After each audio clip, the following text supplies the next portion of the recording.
isso aí, já estamos de volta com o segundo bloco do nosso programa de hoje, programa super especial, e tenho certeza que Deus vai falar ao seu coração com esse testemunho desse grande homem de Deus, pastor J. Nascimento. Tudo bem, pastor? Isso, tudo bem. Que bom te receber aqui, viu? Bem, obrigado, o privilégio é meu. Que benção. Pastor, me conta uma coisa, você tem um testemunho muito forte, né? Isso. Mas antes da gente contar sobre o testemunho, né, da sua filha e tudo, eu queria saber da sua conversão. Como é que Deus te chamou? Como é que você nasceu num lar cristão ou não? Como é que foi a sua conversão? Olha, o meu testemunho, vamos dizer, começar bem pequeno, quando eu tinha 6 anos de idade.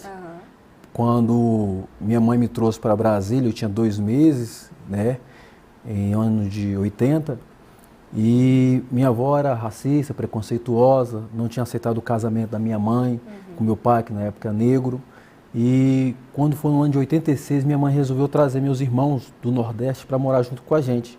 E foi quando a gente foi expulso de casa pela nossa avó e a gente foi morar nas ruas, se tornando assim morador de rua, mendigo. Sério? Né? A gente passando E o seu pai ficou lá no Nordeste? Ficou lá no Nordeste. E veio só a sua mãe? Só minha mãe trazer meus outros 2 irmãos. Você mais 2 irmãos? Isso. Meu Deus, aí, vocês moraram na rua mesmo? Na rua. A gente foi morar debaixo das pontes, né? No Clube Bandeirante, Candangolândia, aqui em Brasília. E pedindo, vigiando o carro, né? Dormindo em paradas, enrolado em jornais. Você lembra disso? Lembro de tudo. Sério? A dor e o sofrimento era muito grande. E fome, frio? Fome, frio, rejeição, muitas vezes espancado pelos moradores da rua também. Sério? Né, que nos encontrava na rua e nos batia. Né, e no ano de 88, minha mãe teve um problema de saúde muito grande. Ela foi internada cega, surda e muda, ficou inconsciente. E a gente não sabia em qual hospital ela tinha sido internada, porque até então a gente ficava na rua. Então a gente ficou nos parques de quase 2 anos sem a mãe. Que isso, gente? Andando nas ruas, nas feiras. Você era o mais velho? Não, é o mais novo dos mais 2 novo. irmãos, isso. E seus irmãos cuidavam de você, pastor? Entre aspas, a gente se cuidava, né? Porque até então era muito envolvimento com as coisas erradas do mundo. Então a gente andava colado, unidos, vamos assim dizer, mas ao mesmo tempo muitas vezes desunidos, porque a gente procurava a solução para o nosso problema. A gente procurava a solução para a gente poder sair daquela situação. E o que aconteceu com a sua mãe? De repente ela se encontrou naquela situação ou aconteceu alguma coisa? Hoje, porque a gente entende um pouco melhor, o sofrimento era muito grande. A preocupação dela era muito grande. Minha mãe vivia chorando, vivia preocupada. Muitas vezes ela queria saber onde a gente estava, não tinha notícias. Porque a gente saía muitas vezes para procurar alguma coisa para a gente poder arrecadar para a gente. E muitas vezes nisso a gente dormia na rua. E nisso ela ficava preocupada, ficava desesperada. E todas as vezes chegava a notícia, um dos seus filhos morreu. Mataram um dos seus filhos. E ela só ia ter certeza quando a gente aparecia de novo. Nossa, que sofrimento. Então toda essa dor, todo esse sofrimento fez minha mãe ter esse... Eu uso o termo hoje de pico de loucura, né? Vamos assim dizer, que levou ao estresse ao máximo, que deu esse problema. Na época o médico foi derrame, foram uns problemas, né? Que levou ela a essa situação. Então ela ficou 2 anos? Média aí de quase 2 anos. Quase 2 anos longe de vocês? Longe da gente. Internada em um hospital onde vocês não sabiam. E a gente não sabia. Né? E foi quando ela voltou, né? Ela recuperou-se e foi atrás da gente, achou a gente. A gente estava lá na rodoviária do Plano Piloto, né? Junto com o pessoal que engraxava sapato, junto com aquele pessoal que ficava ali na... Vocês se viravam para comer? Se virava, né?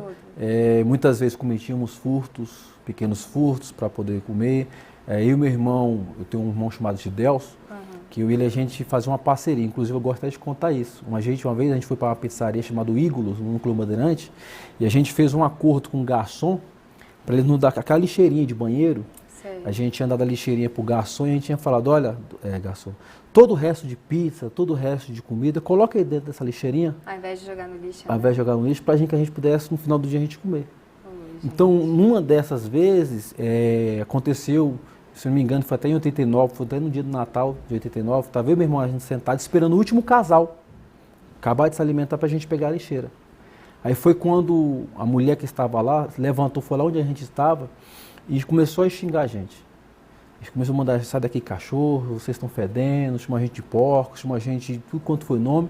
Meu irmão levantou com raiva, xingando ela tudo quanto foi nome. Eu levantei com raiva, chorando, mas não com raiva dela, mas com raiva da minha situação. E naquele dia eu lancei uma palavra profética. Eu falei, Deus, se o Senhor existe, eu não sei qual religião que o Senhor é, eu não sei se o Senhor é dos evangélicos, se é dos católicos, eu não sei, mas se o Senhor existe, me socorre. Me tira dessa vida. Eu quero poder um dia estar aqui, mas não aqui fora como mendigo. Eu quero um dia poder estar ali na mesa, podendo participar. Não sabia eu que tinha promessas bíblicas, né, falando sobre isso, que Deus pega o homem do pó, da cinza, dos monturos e vai assentar no meio do príncipe do seu reino. Olha Isso é um dos detalhes, muitos outros. Gente do céu, e que sofrimento, hein? Muito Quanto grande. tempo que vocês passaram na rua no total? Olha, a gente saiu em 91. Então foi De 86 a 91. 5 anos Isso. morando nas ruas. E escola, nada disso? Não, eu comecei a estudar com 10 anos. Era um projeto do governo de Brasília na época, que a criança fora da escola, era um projeto. Eu mesmo fui no colégio, eu mesmo me matriculei, né? Não sabia nem meu nome direito, mas me matriculei, eles colocaram o nome e foi assim que eu comecei a estudar. Olha só. Comecei a sair das ruas devagar, né? E ninguém pregava para vocês? Olha, eu fui Nesse ajudado tempo? muito, eu não vou mentir, eu fui ajudado muito, muitos missionários, né, muitas pessoas de bom coração, vamos assim dizer. Tinha pessoas que levavam café da manhã para a feirinha, para distribuir para os meninos, distribuía sopa nas madrugadas, né? Sempre estava ali ajudando, levando agasalho, levando cobertores. Sempre tinha um povo de Deus, sim, que estava ali trabalhando com a gente, levava a gente para os albergues. Só que aí no albergue era que só dormia à noite, no outro dia a gente voltava para a rua, né? Tinha uma tal na época era FEBEM, FUNABEM, a gente ia para lá, passava um dia, dois, aí eles liberavam a gente de novo. E essa era essa trajetória. Entendi. E o que aconteceu em 91 que vocês saíram das ruas? Minha mãe ganhou um lote, né? Foi sorteado pelo governo, ganhou um lote, né? E a gente foi construindo esse lote. E já construímos um barracão de lona, aquela coisa toda, né? E ali a gente começou a trabalhar, a gente começou a se unir e poder correr atrás de um bem-estar melhor. Mesmo a gente não precisava mais ir para a rua, a gente tinha um lugar para a gente ficar. Olha só. Então, ou seja, todo dinheiro que eu ia vigiar carro, todo coisa que a gente conseguia, a gente juntava, dava para nossa mãe e ali a gente nos mantia, comprava comida, comprava roupa, né? Todos os filhos se uniram. Olha só. E a sua mãe também começou a trabalhar? Começou a trabalhar, a gente arrumou um serviço para trabalhar de cozinha na feira permanente. Depois ela fez um curso de culinária, foi trabalhar numa empresa no aeroporto, foi ganhando um pouquinho melhor. A gente foi crescendo, formando um melhor aprendiz, né? E assim a gente foi conseguindo um curso de vida melhor. E quando é que Deus entrou na sua vida? Em 94. Eu tenho o hábito de dizer que ele se revelou para mim antes de eu entrar na igreja. Como é que foi isso? Conta pra Uma gente. certa ocasião, estava passando uma situação muito difícil em casa, e eu tinha ido para o colégio de manhã e à tarde tirei educação física. Aí quando foi no período do meu dia, a hora que eu cheguei do colégio, eu cheguei em casa para poder almoçar, para voltar para o colégio à tarde. Quando eu cheguei em casa, procurei, o fogão estava fechado, com um paninho dobrado em cima, não tinha nada para comer. Fui nos armários, os armários todos vazios, não tinha nada também para poder fazer. Aí eu fui para o vizinho, eu ia pedir na casa do meu vizinho. Quando eu me aproximei do meu vizinho, eu fiquei com vergonha. Toda vez que falta aqui, eu peço lá. Aí eu saí andando pelas ruas, da minha cidade, Riacho Fundum na época, e comecei a sair pelas ruas, aí eu pedia para Deus, me arruma 15 centavos. Olha o dinheirão que eu pedia. Nossa, 15 centavos. Era naquela transição do RV ao real. Aham. Falei, Senhor, eu preciso de 15 centavos, mais nada que isso. Porque com 15 centavos eu vou pegar 3 pão dormidos, né, pôr de um dia para o outro, com um copo com água, como vou para o colégio à tarde. E comecei a chorar e clamar a Deus. E nisso, pelo incrível que pareça, eu tropecei, caí no chão em cima de 15 centavos. Né? Coisa assim que parece história de carochinho. Aham. Peguei os 15 centavos, fui até uma panificadora, e quando eu cheguei na panificadora, eu falei pro rapaz, olha, me dá 3 pão dormidos. Aí ele falou, não, pega 3 pirulitos. Eu falei, não, filho, eu quero 3 pão dormidos. Ele, não, pega 3 pirulitos. Eu falei, não, aí ficou aquela brincadeira dele. Ele falou, não, ele foi lá, pegou os pirulitos, colocou na minha mão e falou assim, agora você pode, vai lá na frente da padaria e vê o nome da padaria. Aí eu fui à frente, era o nome Dom Real, Dom Divino, não me lembro bem. Aí ele falou assim, ó, essa padaria não é minha, essa padaria é do Senhor Jesus. Foi Ele que me deu. E quando você veio aqui, você veio enviado por Ele. Ele te trouxe aqui para te socorrer. E eu falo para você, diante de Deus, a partir de hoje você não precisa mais pedir para ninguém. Todas as vezes que você tiver fome, pode vir aqui, que essa padaria ela é sua também. Olha só. Aí naquele dia o Senhor se revelou para mim. Caramba. Aí eu fiquei com Deus, eu quero conhecer o Senhor. Agora eu quero conhecer esse Deus que ouviu a minha oração. Né? Passado uns 2 meses, tinha que fazer uma prova de matemática. Olha que interessante, fazer uma prova de matemática, eu não tinha um livro. E a prova era para ser consultada num livro, e eu não tinha. E eu indo para o colégio junto com 2 amigos, eu falei, olha, eu vou fazer a prova hoje. Aí os amigos falaram assim, eu falei, pai, não vai não, você não vai fazer a prova. Eu falei, eu vou, porque alguns meses atrás Deus eu contei a experiência dos 15 centavos. Aham. Deus me deu 15 centavos e isso. Ele falou, rapaz, você está falando igual os crentes. Sério? Eu falei, Eles ó, falaram isso pra foi. você? Eu falei, ó, eu não sei se é dos crentes, eu não sei, mas ele me ouviu. E eu tenho certeza que ele vai me ouvir e eu vou fazer essa prova. Gente, quando eu estava andando, lá na frente eu vi R$5 no chão. Olhei para um colega, olhei para o outro, eles não viram, corri. Quando eu olhei tinha R$16. Se eu te falar assim, é coisa de Deus. Em frente a uma livraria chamada Risque e Rabisque. Nessa livraria só tinha um livro de matemática e ele era R$16. E aí você pegou Eu o dinheiro. fiz a prova e passei. Eita Deus. Então Deus se revelou. Aham. Aí, no mês de setembro, dia 20 de setembro, meu avô faleceu, de ano de 94. Tudo aconteceu no mesmo No ano? mesmo ano, em 94. Aí meu avô faleceu. Aí a gente ficou muito abalado, a família ficou muito abalada. Aí eu fiquei com medo da morte, aquela coisa, agonia. Aí uma prima minha falou assim, Jameson, lá na igreja dos crentes, na igreja dos evangélicos, Deus fala. Deus, ele se revela. Eu falei, então eu vou para a igreja. Aí um dia eu me arrumei e fui para a igreja. Quando eu cheguei na igreja lá, culto vai, culto vem, aí Deus, uma pessoa, falou comigo, falou, olha, você veio aqui hoje porque você quer saber se existe vida após a morte. E eu mando dizer para você que a vida após a morte chama-se Jesus. Então eu levantei a mão, falei, a partir de hoje eu quero andar com esse Jesus. Né? A partir de hoje eu quero conhecer esse Deus que ouviu as minhas orações. Glória a Deus. Então foi assim que Deus trabalhou na minha vida. E quantos anos você tinha nessa época? 14 anos. 14 anos. Com 14 anos. Gente, e com 14 anos você já tinha vivido muita coisa, né, pastor? Muita experiência, muita dor, sabe? Muito sofrimento. Eu vi muitas vezes minha mãe chorando, vi muitas vezes a família se drogando, família se entregando ao bel prazer. Você chegou a se envolver com drogas também? Olha, eu cheguei a experimentar. Uhum. Eu cheguei a experimentar primeiro pelo ambiente que eu vivia. Uhum. E outro também aquele negócio da classe social. Eu queria ser igual eles eram, na época, vamos assim dizer. Mas tentei usar maconha, cheguei a fumar um cigarro, não gostei. Cheguei a usar, como é que fala, na época cola, não gostei. Não tinha essa época do crack, né? Tentei usar cola, também não gostei. Injetei heroína também, não gostei. Graças assim, a Deus, eu creio né? que já era Deus. Já era Deus, com certeza, já te conservando guardando. e protegendo. E pastor, a partir da sua conversão, você conseguiu levar Jesus para dentro da sua casa Isso, também? olha, isso é uma coisa interessante. Por quê? Porque você era o mais novo, né? Isso. Minha família era envolvida com o espiritismo. Né? Minha família era envolvida muito com esse trabalho, ocultismo, aquela coisa toda. E quando eu fui à igreja a primeira vez, já tinha lido a Bíblia toda uma vez. Então eu já conhecia muita coisa. Uhum. Então quando eu entrei na igreja, igual está escrito em Coríntios, que o Espírito Santo abriu a minha mente e fez eu começar a compreender o Evangelho. Uhum. Aí eu falei, opa, agora é hora de eu ganhar minha família para Jesus. Né? Então, se eu for contar esse testemunho, é coisa grande. Eu entrei, quando eu falei para minha mãe que eu tinha aceitado a Jesus, levei uma pisa.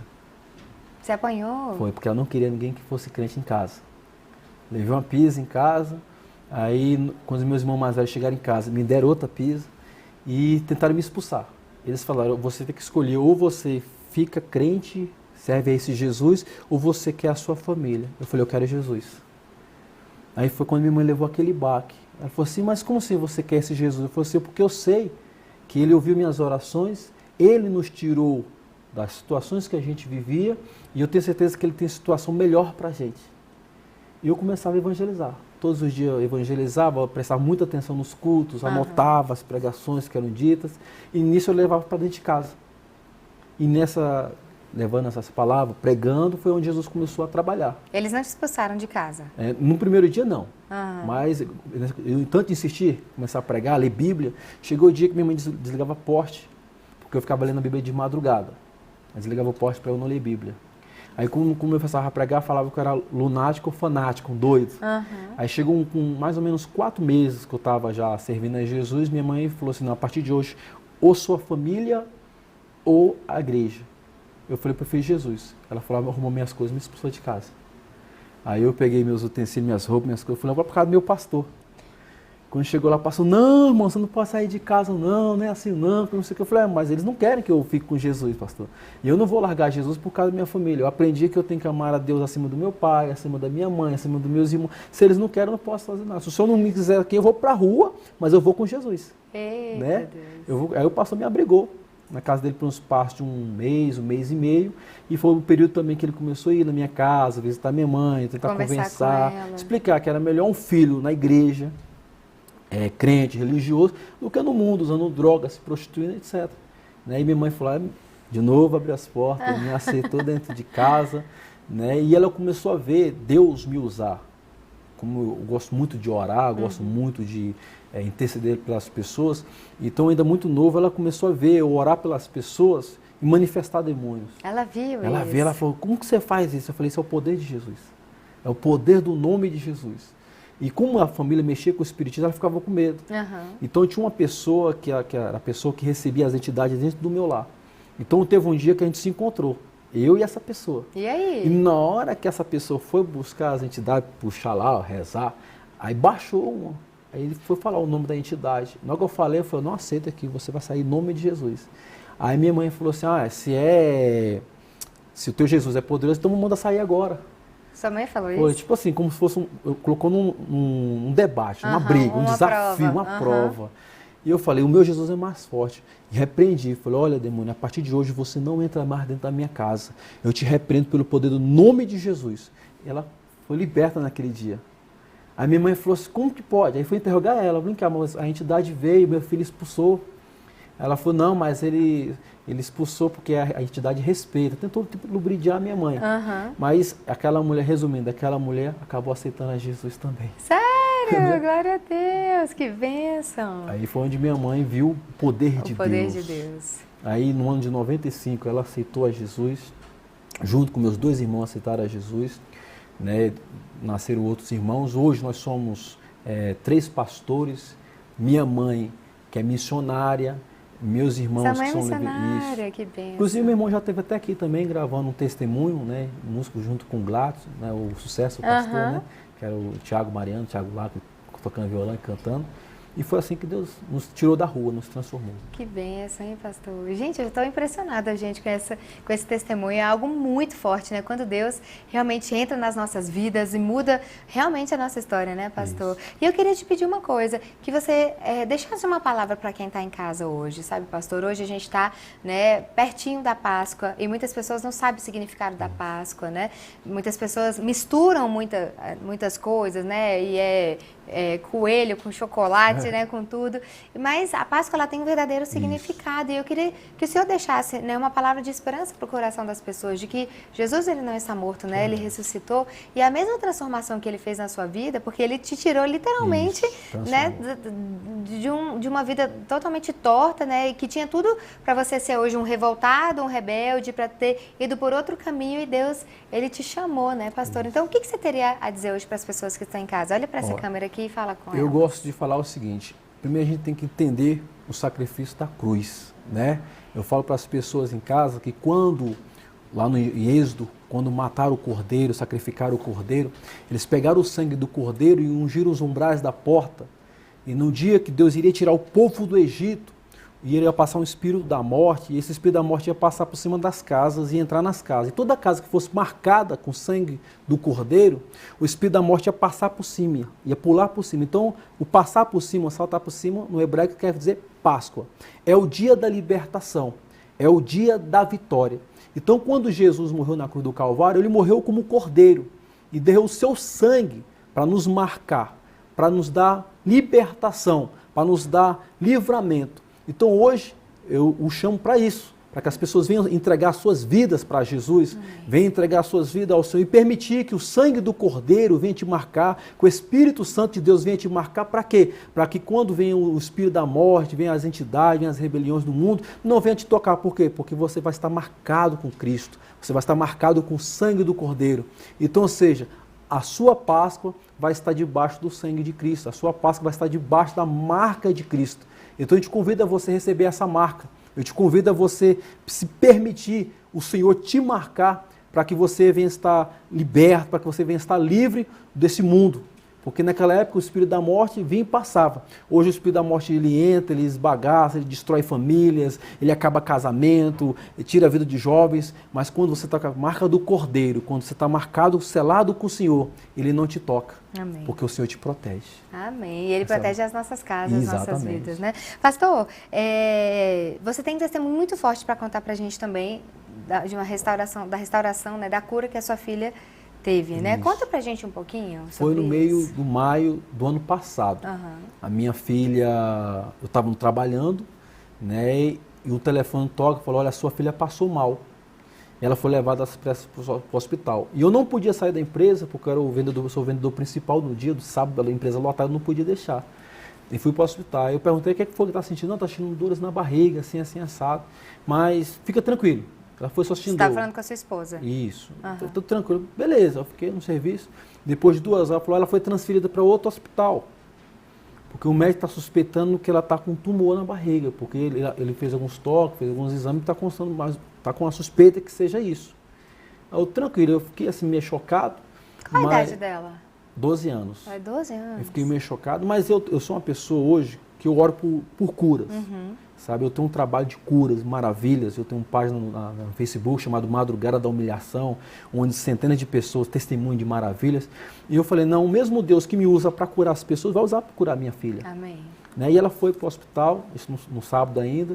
No domingo a gente foi fazer todo o material, todos os exames que ela constou. E de fato constou um tumor por nome de teratoma no ovário esquerdo, do tamanho de um coco. Coisa horrível, coisa mais feia. Né? E o médico falou, olha pai, o tumor é muito grande, a gente vai ter que fazer uma cirurgia, praticamente uma cesariana na sua filha. Meu Deus. Ela praticamente vai ficar estéril, né? E outra, por o tumor ser muito grande, a gente não sabe o que contém no tumor, e na hora que a gente abrir, esse tumor pode estourar. Então é um risco muito grande. Então o senhor tem que estar ciente de que sua filha talvez não volte mais. Misericórdia. A gente tem uma foto, né, desse tumor. Isso. A gente pode mostrar Pode, agora? sim. Gente, dá uma olhada nesse tumor que estava no ovário de uma menina de 12 anos de idade. Mostra a foto aí pra gente. Olha isso, gente. Jesus amado. Do tamanho de um coco. Tamanho de um coco, ela é gigante. Sangue de Jesus tem poder. Pela gases dá para ter uma noção do tamanho do tumor, né? Aham. E dentro desse tumor foi dito que tinha dente, tinha olho, tinha cabelo. Dentro sabe? do tumor? Dentro do tumor, porque era no ovário, né? Aí o que acontece, quando o médico abriu de um lado da bacia ao outro, foi maior do que uma cesárea, na verdade, a cirurgia. E quando o médico tirou, ele ficou assustado. Por quê? Porque pelo tamanho do tumor, automaticamente era para ele estar colado nos outros órgãos. Mas ele estava solto no ovário ali, sabe? Não colou nenhum outro órgão. Então eles tiraram o tumor e, para a glória de Deus, nem quimioterapia, nem radioterapia precisou fazer. A Glória cura a foi Deus. completa. Glória a E Deus. quando a minha filha estava entrando na sala, aí eu tinha dito para ela, filha, quando você entrar na sala, coloque algo no seu coração, que o médico vai ser só um canal, vai ser só um instrumento. Quem vai te trazer a cura vai ser o Senhor. É Deus, né? E assim aconteceu na vida Olha dela. só. Deus é fiel, hein? Cura completa. Anda, brinca, se diverte. E nada, ela não ficou estéril, nem nada disso. Nada. Primeiro tem dor. Agora fez 13 anos, né? Aham. Aí mais o médico falou que foi o procedimento normal, pensava que ia ter um problema maior, graças a Deus não teve mais Ela não nada. teve que tirar o ovário? Não. Entendi. Então ela não vai ficar estéril, não. É porque, às vezes, né, nessas cirurgias, como você falou, se o tumor tivesse grudado realmente no ovário dela, seria muito mais difícil. Aí teria que tirar, né? Mas como não ficou, então, se o ovário dela tá lá, ela vai ser Deus, mãe normalmente. Deus deu graça. Que bênção, gente. Deus é fiel, hein, Fiel. pastor? Gente, eu estou impressionada. Você viu o tamanho daquele tumor? E ela sentiu dores? A recuperação dela foi tranquila? Tranquila. Não teve nada. Inclusive, por criança, para você sapeca, sempre quer fazer as coisas antes do período, né? O médico tinha dito que era para ficar 40, 50 dias. Mas com 20 dias já estava já dentro de casa, brincando. Com um mês já estava no colégio de novo. Eita, Estudando, Deus. tudo normal assim. Eita, Deus é fiel, né, Maravilhoso. pastor? Glória a Deus. Como é que é o nome da sua página do Facebook mesmo? Tá lá, vai estar Ministe, com T mudo, espaço J, espaço Nascimento. Ok. Né? Esse é o meu Facebook. E também tem a página que eu chamo Madrugada da Humilhação. Isso, é Madrugada da Humilhação. Essa Madrugada da Humilhação, tá escrito, a pessoa coloca, põe madrugada, vai aparecer Madrugada da Humilhação. Nessa página eu estou com mais ou menos 5.000 pessoas em todo o Brasil, onde as pessoas deixam pedido de orações. Onde Você está orando toda madrugada. Isso, onde tem líderes que eu levantei no Brasil. Em São Paulo eu tenho líderes que trabalham junto comigo, que oram junto comigo, e eles intercedem. E nessa madrugada da mulher sala tem as páginas onde as pessoas que testemunham, pastor, eu preciso disso. A gente ora, depois de 15 dias a pessoa, pastor, eu fui curado, Glória pastor, a Deus fez isso. E a gente divulga os milagres que Deus tem feito através desse trabalho. Né? E o senhor também prega em outros ministérios, né, em algum evento. E esse é o telefone que está na sua telinha. Bota pra gente de novo, por favor. 61-8628-2177, né? Ou pela página do Facebook, Ministre J. Nascimento. Show de bola. Isso.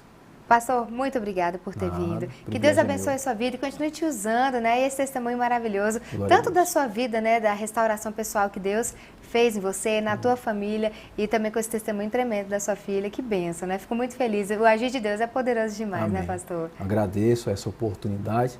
E eu também falo para o pessoal em casa que estiver nos assistindo, a gente também trabalha com rede social, com área social, distribuindo sopa nas madrugadas, porque assim como me socorreram lá atrás, hoje eu faço também esse trabalho, distribuindo sopa, agasalho, e eu falo para quem quiser estar nos ajudando, entra no telefone, no nosso telefone, né, 8628-2177, e entre em contato conosco, que pode estar nos ajudando, ofertando brinquedo, agasalhos.